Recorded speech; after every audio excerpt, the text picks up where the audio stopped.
Não, vamos começar primeiro com essa parte para a gente entender como funciona a língua, para, por exemplo, não para os ouvintes que vão aprender para se comunicar com as pessoas que já usam Libras como língua materna ou como segunda língua, mas queria entender como funciona para os surdos mesmo, como eles aprendem desde a infância até o ensino médio, por exemplo. Eles aprendem primeiro Libras, sempre Libras, depois português escrito. Como funciona isso? Então, Rafa, geralmente, na grande maioria, os surdos são filhos de pais ouvintes. Então, a Libras não é a língua materna, né? Não é a primeira língua deles. E aí Uhum. eles vão aprender a primeira língua, que é a Libras, na escola. Nisso já teve um atraso de 6 anos, né? Porque as crianças com 4, 5 anos já têm uma gama de palavras, né? E o surdo não tem essa gama em sinais. Eu falo para as mães dos meus alunos que a criança, quando vai para a escola, ela já sabe contar até 10, porque a mãe, quando está subindo a escada, fala 1, 2, 3. Uhum. E a mãe do surdo, a mãe da criança surda, quando ela está subindo o degrau, ela não faz em libras 1, 2, 3, 4, 5. Ela não faz. Então, a criança tem esse atraso. Quando chega na escola, antes de aprender o português, ela tem que primeiro aprender a língua, a Libras. Então, primeiro vem a língua de sinais, a Libras, para as crianças aprenderem a se comunicar, a expressar o desejo, a recontar histórias, para depois vir o português na modalidade escrita, né? É assim Uhum. que começa. E aí até a gente tem até o quinto ano, né? Até os 10, 11 anos, para eles concluírem aí meio que essa autonomia comunicativa em Libras, né? Se comunicar em Libras e já ter um banco de palavras estáveis em português, mas já se comunicar em Libras, para, quando chegar no sexto ano, ter condição de acompanhar, talvez, uma escola ouvinte com intérprete, porque também Uhum. não adianta nada ter intérprete numa escola de educação infantil se a criança não sabe Libras, né? É verdade. Hoje eu dou aula, eu tenho crianças de 6 e 9 anos. Eu tenho os meus alunos de 6 anos, eles ainda não são fluentes em Libras. Eu tenho gêmeos, né? Não adianta Uhum. eu contar uma história toda em Libras, usar detalhes, vários sinais, se eles não sabem. Então eu tenho que ser muito expressiva, né? E usar o que a gente tem na língua, que são os classificadores, né? Que são descritivos, que é mais expressão, né? Uso até um pouco da mímica para eu poder explicar para eles, para no futuro eles poderem se comunicar. Estão aprendendo ainda. Então, primeiro, a Libras. Nossa, é engraçado você falar isso, porque a gente às vezes não para pensar.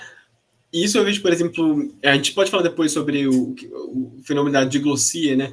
Porque praticamente todos os lugares, todas as comunidades bilíngues, né, que teoricamente têm duas línguas oficiais, acaba acontecendo o processo de diglossia, que para quem nunca viu outro vídeo meu, por exemplo, a diglossia é quando você tem as duas línguas com um estatuto oficial, por exemplo, só que uma língua tem um prestígio social ou ela tem uma importância, vamos dizer assim, social maior do que a outra.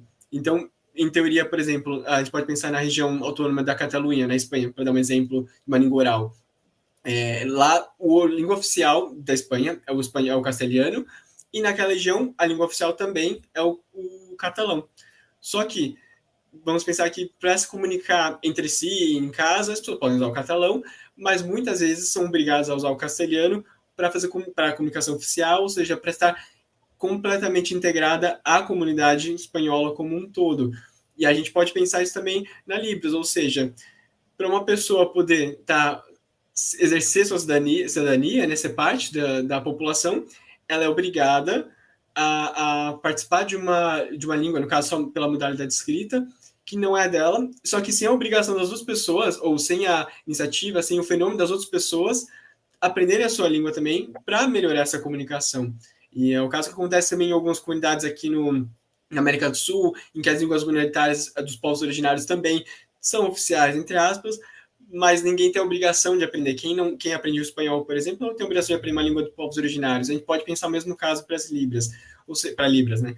No caso, se os ouvintes eles conseguem entender a modalidade escrita da língua portuguesa, então eles estão satisfeitos com isso, e nós, né, ficamos satisfeitos com isso, sem preocupar, então, em ampliar esse conhecimento da língua, no caso de sinais, para poder melhorar a comunicação e integrar melhor as pessoas da comunidade, né? Acaba sendo uma exclusão, e como você disse, o atraso no ensino que é absurdo. Imagina, 6 anos sem poder desenvolver a língua, com certeza impacta Claro, a criança ainda consegue aprender muito bem a língua, mas realmente imagina o quanto que essa pessoa teria de competência no português, modalidade oral, e quanto uma pessoa de Libras tem que correr atrás para chegar nessa fluência, né? É o que acontece com os surdos, filhos de pais surdos, né? Então, as crianças que são filhas de pais surdos, elas chegam, né? Na sua grande maioria, também não dá, toda regra tem sua exceção, mas elas chegam já com a Libras. Então, são crianças que desenvolvem-se mais rápido. O que eu queria te falar, Rafa, é assim, os surdos, eles se sentem estrangeiros dentro do próprio país. Exatamente. Né? E parece, como você falou aí, acontece porque parece que é uma via de mão única. Só o surdo tem que se esforçar para escrever bem o português e se comunicar, né? O ouvinte também tem que se esforçar, né?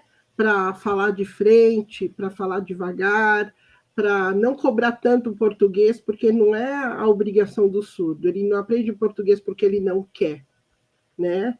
Ele tem uma impossibilidade sensorial, porque cognitivo está ok, é uma deficiência sensorial.